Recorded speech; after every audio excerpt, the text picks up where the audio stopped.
Le titre de cette chose, comme vous venez de le souligner, a un problème, mais en réalité il en a deux. La science a-t-elle enterré Dieu suggère qu'il n'y a qu'un seul Dieu, comme le Dieu que les personnes qui ont organisé cet événement et William considèrent comme spécial d'une certaine manière. Mais ce n'est pas vrai, il y a beaucoup de dieux, et la science les a tous enterrés. La civilisation humaine a débuté en attribuant aux dieux du soleil, de la lune, des planètes, du vent, de la terre et des océans un but et une intention. On estime qu'il y a eu plus d'1 millier de dieux dans l'histoire, Mars, Poséidon, Thor, etc. L'essentiel, c'est que la plupart d'entre vous sont désormais athées envers ces dieux. La seule différence c'est qu'il y en a peut-être un sur lequel nous divergeons, mais pour les autres, nous sommes tous d'accord qu'ils ont été rejetés. Ils l'ont été car notre compréhension physique a progressé. La science fonctionne et a relégué les dieux du vent, du soleil et de la lune au passé. Aujourd'hui, les agriculteurs ne prieront plus pour la pluie. Ils consultent un météorologue. Et c'est une bonne chose. Dans ce processus, la condition humaine s'est beaucoup améliorée et continuera de s'améliorer à mesure que la science enterrera le dernier Dieu. Il ne resterait donc qu'un seul Dieu. On peut se demander quelle est la probabilité que les 999 autres dieux soient faux et que celui-ci soit le vrai. Eh bien, on pourrait dire, si l'on partait d'une hypothèse de départ neutre, que la probabilité est sans doute très faible, mais au fond, cela n'a pas vraiment d'importance. Notre compréhension de la nature a changé. Nous avons appris des choses. Elle a changé et évolué depuis que les affirmations ont été faites par des paysans de l'âge du fer ignorant du mouvement de la Terre autour du Soleil. Et donc il est naturel que la science soit incompatible avec ces affirmations fondées sur l'ignorance. Et nous ne devrions pas vénérer ces affirmations anciennes comme sacrées. Elles sont ignorantes. Il reste encore beaucoup de questions ouvertes. Je vais essayer mes 10 secondes d'humilité. Ce sera la seule fois ce soir.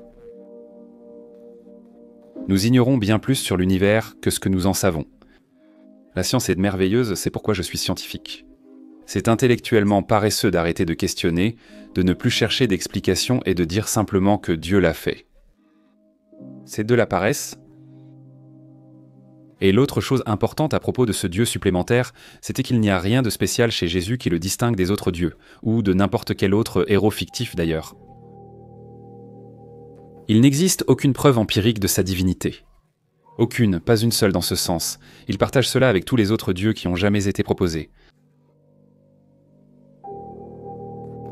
Les mythes sur Jésus ressemblent à d'autres récits mythologiques, comme la Bible, le mythe du déluge ou l'épopée de Gilgamesh, écrite avant la Bible. Le héros biblique a construit une arche pour y mettre toutes les espèces par 2 sur 7 niveaux. La même chose. Naissance virginale, rien d'exceptionnel pour Jésus, ils sont tous supposés être nés de vierges. Toute l'histoire, en fait, prenait Dionysos, le dieu grec du vin, par rapport à Jésus. C'est exactement la même chose. Ils sont tous les deux nés d'une mère vierge. Engendrés par le roi des cieux, revenu des morts et capable de transformer l'eau en vin. En fait, il parlait eux de manger et de boire la chair et le sang du Créateur. On les considérait comme des libérateurs de l'humanité. Cette histoire a été racontée encore, et ceci n'est qu'une des versions les plus récentes, rien de spécial, et la résurrection n'a rien de spécial. Le mythe de la résurrection existe depuis Osiris. Vous savez, Osiris était l'un des principaux dieux égyptiens, et à l'époque, seuls les rois d'Égypte étaient un ressuscité lorsqu'Osiris était ressuscité. Mais finalement, sous le Nouvel Empire, n'importe qui pouvait être ressuscité avec Osiris, j'allais dire avec Jésus, mais peu importe. S'ils suivaient les bons rituels religieux, c'était la même chose, les mêmes absurdités. Maintenant, le fait est que le fait que ces croyances poétiques soient en train d'être détruites est lié au fait que la croyance dépend non seulement du temps, non seulement de l'histoire, et le fait est, franchement, que le nombre de personnes ayant des affiliations religieuses dans le monde occidental, du moins, diminue de façon monotone. Mais cela dépend de l'endroit où vous vivez. Si vous êtes né aux États-Unis, vous croyez probablement, si vous êtes religieux, à la Bible et à Jésus. Né en Inde et religieux, vous pourriez croire en Brahman, manifesté par Ganesha. Si vous venez du monde islamique, vous pensez que le Coran est la parole parfaite de Dieu, et que Mohammed est le dernier prophète. C'est assez intéressant de voir que votre croyance dépend de votre origine. Mais ce qui est si formidable, c'est que nous vivons dans un monde où l'information devient de plus en plus accessible. Et grâce à cet accès mondial à l'information, nous voyons la religion décliner parce que les gens découvrent que les mythes et les mensonges qu'on leur a enseignés ne tiennent plus lorsqu'ils apprennent que d'autres personnes dans le monde croient à d'autres mythes et mensonges qui sont incompatibles avec les leurs. Et c'est pourquoi nous voyons la religion disparaître de plus en plus. Et c'est le cœur du débat, et il est clair que la motion et la science réfutent Dieu.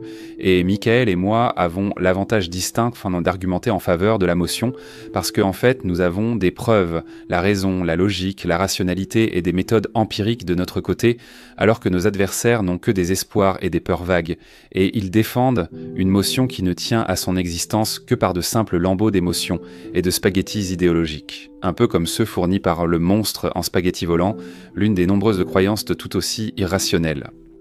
Des divinités pour lesquelles la science n'apporte aucun soutien. Mais je veux d'abord commencer par clarifier la nature de la motion, parce que la motion n'est pas la science réfute Dieu, c'est la science réfute Dieu. Et c'est très important, parce qu'on ne peut pas réfuter une notion qui est fondamentalement vague et infalsifiable. Je ne pourrais pas, il n'y a aucun moyen de réfuter l'idée que Dieu ne nous a pas tous créés il y a 15 secondes, avec les souvenirs des commentaires amusants que nous avons entendus juste avant cela. On ne peut pas réfuter cela, d'accord ? Et il est vraiment important de reconnaître que ce genre de notions infalsifiables sont, comme je l'ai dit, infalsifiables. Peut-on vraiment s'attendre rationnellement à ce que ce soit probable ? Et ce soir, je veux souligner que 500 ans de science ont démontré que Dieu, cette notion vague, n'est pas probable. Il est irrationnel de croire en Dieu. Réfuter Dieu revient à contester plusieurs affirmations fondées uniquement sur la foi, sans preuve. Premièrement, Dieu est nécessaire. Deuxièmement, il existe des preuves de son existence. Enfin, la croyance est rationnelle. Et le fait est que le progrès de la science a montré encore et encore que les réponses à ces trois questions sont non. Non, non, non. Maintenant, mon propre domaine scientifique est la cosmologie, et c'est l'étude de l'origine et de l'évolution de l'univers dans son ensemble. Et c'est là que la science et la religion se confrontent en quelque sorte, et les mythes de la création ont abondé tout au long de l'histoire humaine, et la science confronte ces mythes de la création. Mais je veux souligner que nos adversaires, je suis presque sûr, vont d'abord soutenir qu'un aspect de la science qui soutient peut-être la croyance en Dieu est cette notion que l'univers est apparemment réglé de façon très précise pour la vie. J'entends cela souvent. L'idée que l'univers serait précisément réglé pour permettre la vie est une méprise cosmique, similaire à celle qui poussait à croire en la création spéciale de la vie sur Terre avant Darwin. On pensait que tout était conçu pour son environnement, mais Darwin a montré qu'une simple variation génétique et la sélection naturelle suffisaient sans intervention surnaturelle, à expliquer toute la diversité de la vie sur Terre. Pouvait provenir d'une seule forme de vie grâce aux lois naturelles. Il ignorait ce qu'il montrait, c'était plausible selon les preuves. Il ne connaissait pas l'acide désoxyribonucléique, il ignorait les détails de la réplication génétique, mais a démontré sa plausibilité. Et comme je vais le dire, c'est là où nous en sommes maintenant en ce qui concerne la compréhension de l'univers. Qui décide de ce qui est moral ? Dieu ? Oh, quel Dieu ? Le Coran ? Celui qui dit encore que les femmes sont inférieures, des biens doivent être voilés et mis dans des sacs ? Cela demeure, cela demeure. Le point, c'est qu'il y a une amélioration morale. Et cette amélioration morale existe parce que parce que la rationalité, basée sur des preuves empiriques, et sur le fait empirique évident que les femmes ne sont pas inférieures et que les homosexuels ne sont pas mauvais, cette amélioration morale s'est produite grâce aux preuves empiriques. Et comme je le dis, la raison pour laquelle la morale devait être améliorée, c'est parce que nous étions plus ignorants, et la science nous a rendus moins ignorants.